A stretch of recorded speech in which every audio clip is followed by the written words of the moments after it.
Hello বন্ধুরা, good morning. দেখো সকালে আমি উঠে গেছি আর চা নিয়ে বসে গেছি।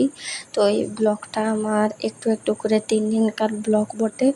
দেখো চাটা খাওয়া হয়ে গেল, তারপর আর ব্লগ করিনি।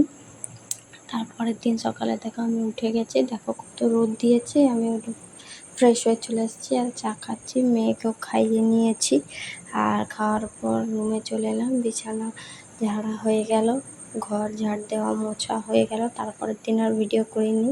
তারপরের দিন সকালে দেখো আমি উঠে গেছি, ওঠার পরে চা করছি। চা করে দেখো কত রোদ দিয়েছে আজকেও। আমাদের উঠানটাতে একদম সকাল থেকে রোদ আছে। দেখো আমি চাটা খাওয়া হয়ে গেছে।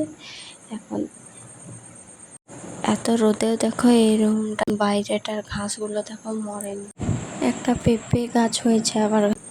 চলো, বিছানাটা গোছানো হয়ে গেছে, গোছানোর পর ঝাড়ু পোছাও হয়ে গেছে। আর মেয়ে দেখো কাঁচা জামাগুলো নিয়ে দৌড়াদৌড়ি করছিল। তো আমি চান হয়ে গেল, মেয়েকে চান করিয়ে চলে এসেছি, রেডিও হয়ে গেলাম, এবার খাবো মুড়ি। তো বাই বাই।